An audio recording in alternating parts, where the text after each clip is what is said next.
ಕನ್ನಡದ ಪ್ರಖ್ಯಾತ ಲೇಖಕಿ ಹಿರಿಯ ಸಾಹಿತಿ ಸಾರಾ ಅಬೂಬಕರ್ ಹೋರಾಟಕ್ಕೆ ಕೊನೆಗೂ ಕೂಡ ಜಯ ಸಿಕ್ಕಿದೆ. ಸ್ವರ್ಣ ಕಮಲ ರಾಷ್ಟ್ರ ಪ್ರಶಸ್ತಿ ಪಡೆದ ಬ್ಯಾರಿ ಭಾಷೆಯ ಮೊದಲ ಬ್ಯಾರಿ ಹೆಸರಿನ ಚಲನಚಿತ್ರವೊಂದು ಸಾರಾ ಅಬೂಬಕರ್ ಅವರ ಕಾದಂಬರಿ ಚಂದ್ರಗಿರಿಯ ತೀರದಲ್ಲಿ ಕೃತಿಯ ಕಥೆಯನ್ನು ಕೃತಿ ಚೌರ್ಯವೆಸಗಿ ಚಿತ್ರ ಮಾಡಿದ್ದು 3ನೇ ಹೆಚ್ಚುವರಿ ಜಿಲ್ಲಾ ಹಾಗೂ ಸತ್ರ ನ್ಯಾಯಾಲಯದಲ್ಲಿ ಸಾಬೀತಾಗಿದೆ.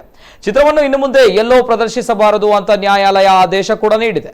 ಈ ಬಗ್ಗೆ ಸಾರಾ ಅಬೂಬಕರ್ ಮಾತನಾಡಿ, ಅಲ್ತಾಫ್ ಹುಸೇನ್ ಎಂಬುವರು ಈ ಚಿತ್ರವನ್ನು ನಿರ್ಮಿಸಿ ಸಿನಿಮಾದಲ್ಲಿ ಮುಖ್ಯ ಪಾತ್ರದಲ್ಲಿ ಕಾಣಿಸಿಕೊಂಡಿದ್ರು. 59ನೇ ರಾಷ್ಟ್ರೀಯ ಸಿನಿಮಾ ಪ್ರಶಸ್ತಿಯಲ್ಲಿ ಬ್ಯಾರಿ ಚಿತ್ರ ಸ್ವರ್ಣ ಕಮಲ ಪ್ರಶಸ್ತಿಯನ್ನು ತನ್ನದಾಗಿಸಿಕೊಂಡಿತ್ತು.